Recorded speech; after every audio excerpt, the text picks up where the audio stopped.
တော်ဒီနေ့မှာတော့ EIB ဆိုတာဘာလဲဆိုတဲ့အကြောင်းအရာလေးကိုပြပြပေးသွားမှာဖြစ်ပါတယ်ဆိုတော့ကျွန်တော်နာမည်ကတော့ကိုဝင်းအောင်ပါကျွန်တော် SME Internet ရဲ့ CEO နဲ့ Business အကြံပေးတယောက်ဖြစ်ပါတယ်ဆိုတော့ EIB ဆိုတာဘာလဲဆိုတော့ EIB ဆိုတာတော်တော်များများကတော့ကြားဖို့ကြားတယ်ပေါ့နော်ဒါပေမဲ့ EIB ဆိုတာဘာလဲ EIB ကဘယ်လိုလုပ်တာလဲဘယ်နေရာမှာသုံးတာလဲအမျိုးတွေကိုမသိတဲ့လူတွေအတွက်ကျွန်တော်နည်းနည်းလေးချန်ပီယံနေရှင်းပြအောင်မယ်ဆိုတော့ ERP ဆိုတာကတော့အဓိကကတော့စီးပွားရေး business management software solution တစ်ခုဖြစ်ပါတယ်သူ enterprise resource planning လို့အရှင်းနဲ့ပြောလို့ရတာပေါ့နော်ဆိုတော့ ERP မှာ ERP ကတော့အဓိကစီးပွားရေးလုပ်ငန်းစီမံခန့်ခွဲတဲ့နေရာမှာသုံးတဲ့ software ဖြစ်ပါတယ်သူကဘာတွေပါလဲဆိုရင်သူ့မှာကျွန်တော်တို့ accounting တွေပါမယ် sales တွေပါမယ် inventory တွေပါမယ်accounting ဆိုတော့ကျွန်တော်တို့လုပ်ငန်းရဲ့စင်းစရာတွေပေါ့နော်စင်းစရာပိုင်းတွေပါမယ်ဒီလိုမျိုးအချက်လက်တွေကိုစီမံခန့်ခွဲတဲ့ software system တွေဖြစ်ပါတယ်ဆိုတော့ ERP မှာဘယ်လိုမျိုးအဓိက features တွေပါလဲပေါ့နော် ERP မှာအဓိကပါတဲ့ features တွေကတော့သူကတခြား individual software တွေနဲ့မတူတာတော့သူက integration ပေါ့နော်သူကဘယ်လိုမျိုး integration ဖြစ်နေလဲဆိုတော့သူကလုပ်ငန်းတစ်ခုလိုမျိုးပဲဗျာသူကအယောင်းနဲ့ကျွန်တော်တို့ aware နဲ့ကျွန်တော်တို့ stock management လုပ်တဲ့ဘိုင်းနေနဲ့ချိတ်ဆက်နေတယ်လို့မျိုးပဲသူကဒီ system ထဲမှာလည်းအကုန်လုံးချိတ်ဆက်နေဖို့လိုတယ်ဟိုမှာကျွန်တော်တို့ကရောင်းတော့မယ်ဆိုလို့ရှိရင်ကိုယ်မှာပစ္စည်းရှိသလားပစ္စည်းမရှိဘူးဆိုရင်ကျွန်တော်တို့ဘယ်သူရှိရဝယ်မယ်ဆိုလို့ရှိရင်ကျွန်တော်တို့မှာငွေကြေးရှိသလားဒါမှမဟုတ်ပဲကျွန်တော်တို့လုံးရှိယူမလားဒီလိုမျိုးအကုန်လုံးကဆက်ဆက်နေတယ်လို့မျိုးပဲကျွန်တော်တို့ဒီ system ထဲမှာလည်းတစ်ခုနဲ့တစ်ခုချိတ်ဆက်နေတာဖြစ်တယ်ဒါကြောင့်တော့ ERP ဆိုတဲ့ system က integration ရှိတယ်ပေါ့နော်ဆိုတော့ integration တစ်ခုရှိတယ်နောက်တစ်ခါကျတော့ဒီ system က software ဆိုတဲ့သဘောအတိုင်းပဲ automation တွေအများကြီးလုပ်လို့ရတယ် automation ဆိုတဲ့နေရာမှာဘယ်လိုမျိုးလဲဆိုရပါစို့ကိုယ့်လုပ်ငန်းမှာပစ္စည်းအရေးအတွက်ကနေနေပြီ stock အရေးအတွက်နေနေပြီဆိုရင်ဒီ stock အရေးအတွက်ကကျွန်တော်တို့ဘယ်နေရာမှာနေနေတာလဲဆိုတာကိုကျွန်တော် automatic report တွေကျွန်တော်ထုတ်ပေးလို့ရတယ် alert တွေထုတ်ပေးလို့ရတယ်ကျွန်တော်တို့ transition တွေတွင်းထားတယ်ဒါဆိုရင်ကျွန်တော်တို့က report တွေက automatic ထုတ်ပေးနိုင်တယ်ဒါမျိုးပေါ့နော်ကျွန်တော်တို့ schedule တွေလုပ်ထားပြီးတော့ condition တစ်ခုခုရောက်တာနဲ့ကျွန်တော်တို့ action တစ်ခုခုကိုလုပ်ပါမယ်ဆိုရင်automation တွေလုပ်ထားလို့ရတယ်ဆိုတော့ဒီလိုမျိုးအားသာချက်တွေဒီ ERP system တွေမှာရှိတယ်ပေါ့နော်နောက်တစ်ခုကကျတော့ဒီ system တွေကိုreal time သုံးနိုင်မှာပို့ပြီးတော့အဆင်ပြေတယ် real time သုံးနိုင်မှာပို့အဆင်ပြေတယ်ဆိုတာဘယ်လိုမျိုးလဲဆိုတော့ real time ဆိုတာကဥပမာအယောင်းကလည်းဒီအယောင်း transition ကိုသုံးနေမယ်ကျွန်တော်တို့မှာကျွန်တော် CD map လုပ်လို့မျိုးပေါ့နော်ကျွန်တော်တို့ system တွေဒီကျွန်တော်တို့နေ့တူက POS system တွေလည်းရောင်းနေမယ်သူ့နောက်ပိုင်းမှာကျွန်တော်တို့ stock တွေကိုဖြည့်ပေးနေမယ်ဖြည့်ပေးနေတဲ့လူတွေကလည်းဝယ်နေတဲ့လူတွေကျွန်တော် manage လုပ်နေတဲ့လူတွေကလည်းဒီ system တွေနဲ့ပဲတုံးပြီးတော့ကျွန်တော်တို့လုပ်နေမယ်ပေါ့နော်ဒါဆိုလို့ရှိရင် management တွေနဲ့ real time data ကိုကြည့်လို့ရတယ်ဥပမာကိုယ့်ရဲ့ warehouse ထဲမှာ stock တွေဘယ်လောက်ရှိနေလဲဘယ် stock ကဘယ်လောက်နေနေပြီလဲဘယ် stock ကတော့ဘယ်လောက်ထိအချိန်ကြာကြီးဖြစ်နေပြီလဲဒါမျိုးတွေကိုအချိန်နဲ့တပြေးညီကြည့်လို့ရတယ်လကုန်မှကြည့်လို့ရမှာမဟုတ်ဘူးတယောက်ကနေပြီးတော့ report ပေးမှကြည့်လို့ရတာမဟုတ်ဘူးပေါ့နော်ဒီလိုမျိုးအားသာချက်တွေရှိရယ်ဆိုတော့ဒီ system တွေကိုသုံးလိုက်ရင်ဘယ်လိုအကျိုးရှိမလဲပေါ့နော်ဒီလို system တွေကကျွန်တော်တို့ကိုလုပ်ငန်းတစ်ခုကိုတိုးတက်လာဖို့ဆိုလို့ရှိရင်ကျွန်တော်တို့ဒီလို system တွေကမရှိလို့အပ်နေပြီဖြစ်တယ်အဲ့တော့ဒီ system ကိုကျွန်တော်တို့လုပ်ငန်းစီမံခန့်ခွဲတဲ့နေရာမှာကျွန်တော်အကျိုးရှိစီမံခန့်ခွဲလို့ရအောင်ကျွန်တော်သုံးအောင်ဖြစ်တယ်ဒီ system တွေသုံးခြင်းအပြင်ပေါ့နော်ခုနကပြောသလို report တွေကလည်းအများစံလည်းကူရလာမယ်အချက်လက်တွေကလည်း real time ကြည့်လို့ရမှာဒါဆိုတော့ကျွန်တော်တို့ကစီမံခန့်ခွဲတဲ့နေရာမှာလွယ်ကူသွားပြီဖြစ်ပါတယ်နောက်တစ်ခါကျတော့ကျွန်တော်တို့အချိန်စောင့်ကြရမလို့တော့ဘူးတယောက်က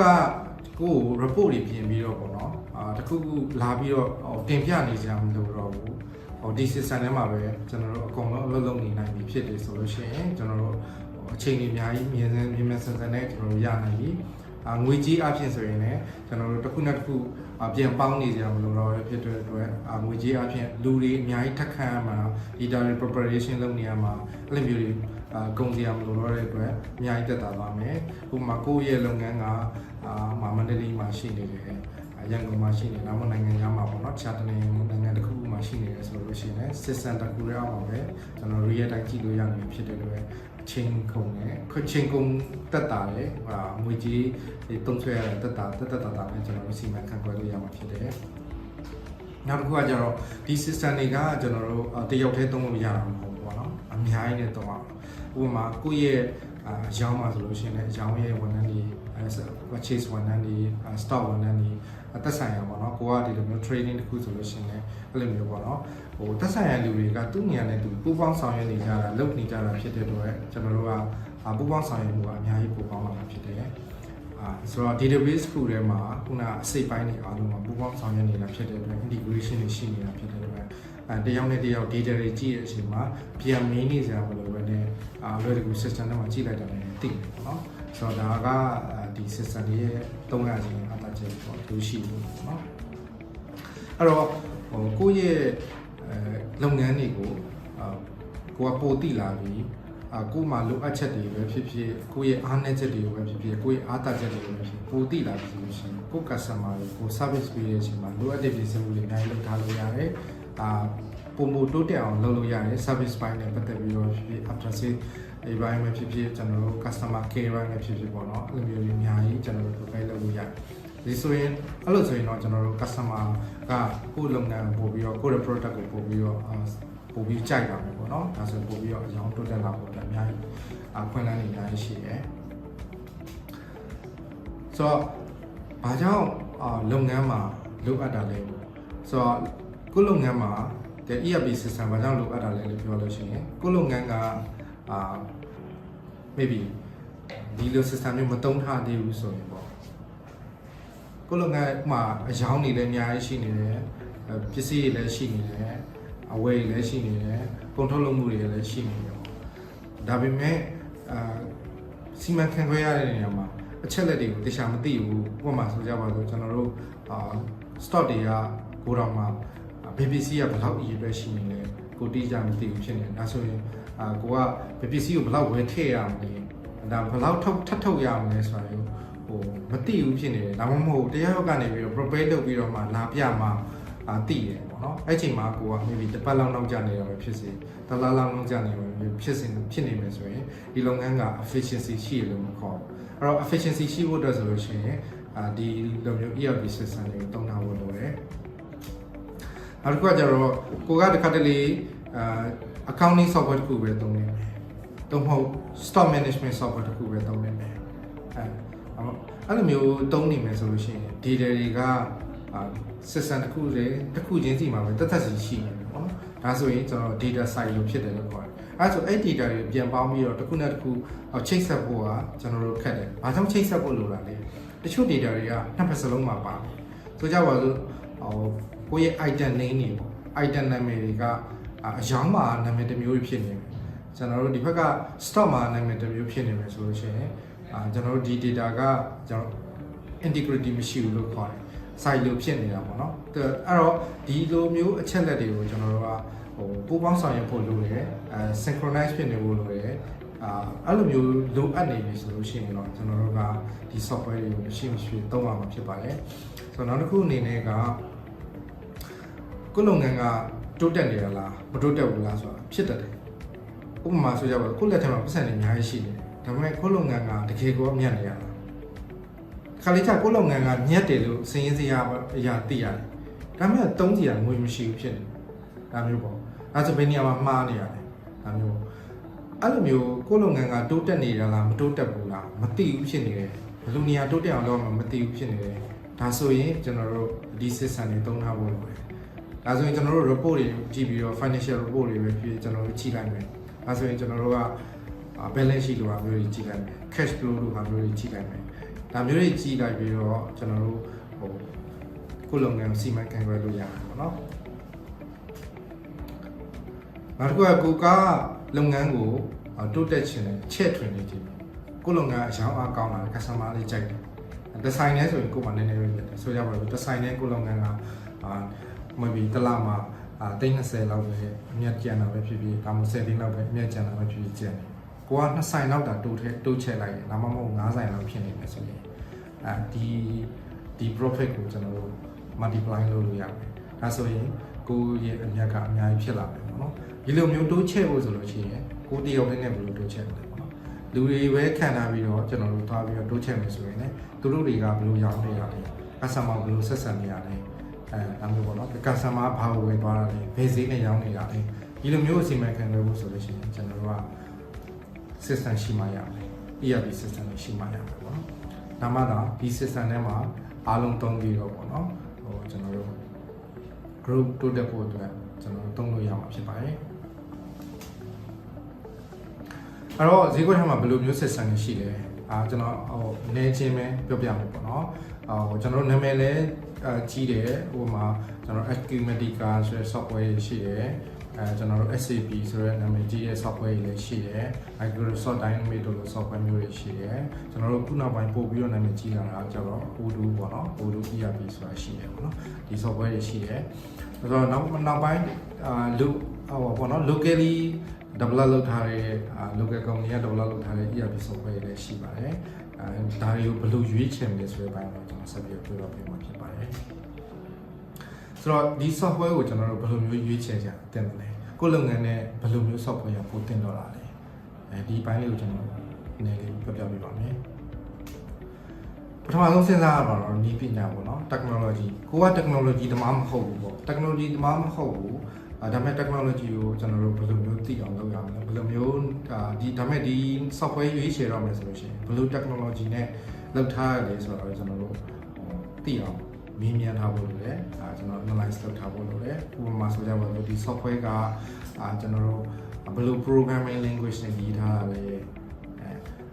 ကျွန်တော် programming language လာအများကြီးရှိတယ် C တို့ C++ တို့ကျွန်တော်တို့နော်ခုနောက်ပိုင်းနာမည်ကြီးတယ် Python JavaScript ဒါမျိုးပေါ့နော် Java လို့ဒီလိုမျိုး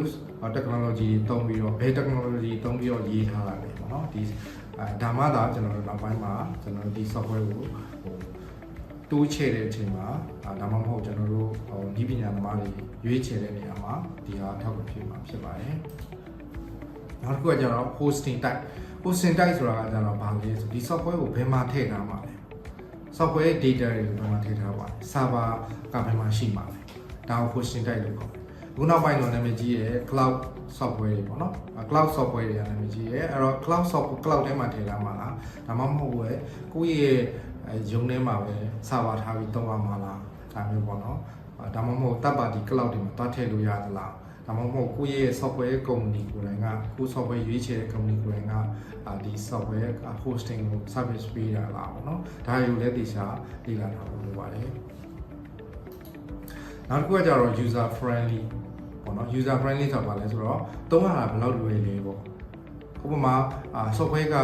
အဆင့်နေရရမ်းများနေတယ်တခုခုလုပ်ဖို့ဆိုလို့ရှိရင်ကိုနားမလည်တဲ့အဆင့်နေရရမ်းများနေပုံစံကလည်းကျွန်တော်တို့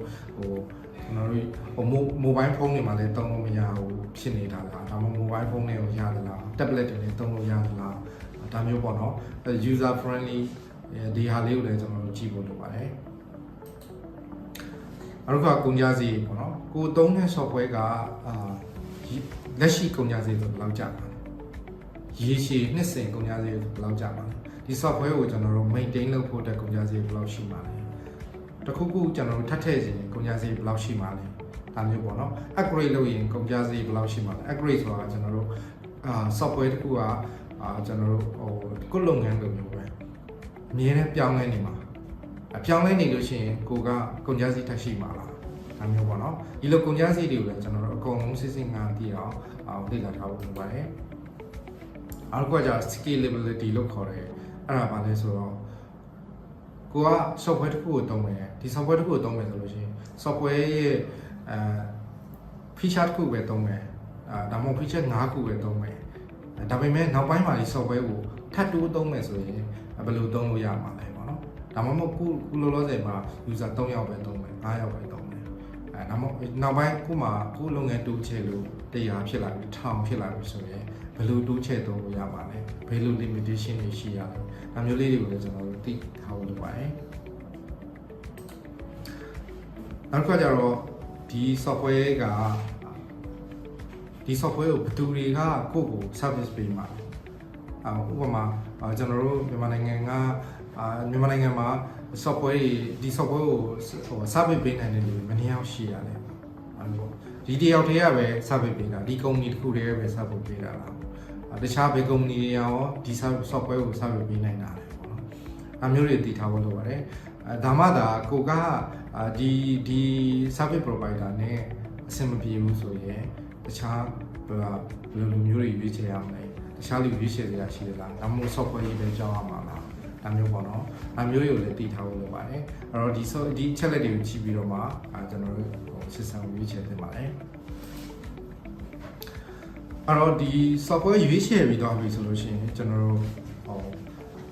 အားလုံးရမှာလဲဆိုတော့ဒီ software ကိုကျွန်တော် implementation လုပ်တယ်လို့ခေါ်တာပေါ့နော် software ကို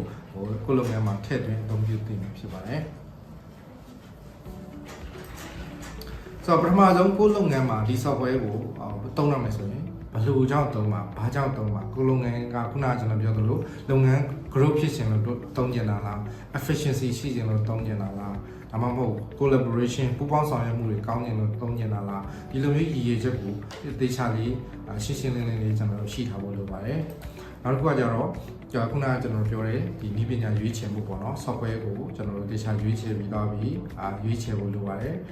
အဲ့လိုမျိုးရွေးချယ်ပြီးသွားပြီဆိုလို့ရှိရင်ကျွန်တော်တို့ဒီ software ကိုလုပ်ပေးမဲ့service ပေးမဲ့ provider ပေါ့နော်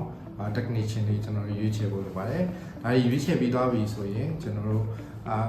ကိုယ်လုပ်ငန်းနဲ့ဒီ software နဲ့ဒီ provider တွေနဲ့သုံးလို့ရမလားဘယ်လိုခက်ခဲတွေရှိမလဲကုန်ကျလေးဘယ်လောက်ရှိမလဲကြာချိန်ဘယ်လောက်ကြာမှာလဲဘာတွေလုပ်ရမှာလဲဆိုတာမျိုးကိုကိုယ်လုပ်ငန်းအကြောင်းကိုပြောပြပြီးတော့ analysis လုပ်ကြည့်ရမှာဖြစ်ပါတယ် analysis လုပ်ခိုင်းရမှာဖြစ်ပါတယ်ကိုကပဲဖြစ်စေဒါမှမဟုတ်ပဲ software provider ကပဲဖြစ်စေကိုကဘယ်လိုမျိုးတွေသုံးနေတာလူတွေကဘယ်လိုသုံးမှာဘယ်လိုမျိုး item တွေကိုရောင်းဝယ်လုပ်မှာဘယ်လိုမျိုး item တွေထုတ်လုပ်မှာဒါမှမဟုတ်ဘယ်လို service တွေပေးမှာဒါမျိုးတွေပြောပြပြီးတော့ကျွန်တော်တို့က analysis လုပ်ခိုင်းရမှာဖြစ်ပါတယ်ပြီးတော့ကျွန်တော်တို့ software တကယ်ထည့်သွင်းပြီပေါ့နော်တကယ်ထည့်သွင်းပြီဆိုရင်ချိန်ကြလို့ရှိရင်ကျွန်တော်တို့ကဒီ software လေးကိုကျွန်တော်တို့data တွေ migration လုပ်ရတာတွေရှိမယ်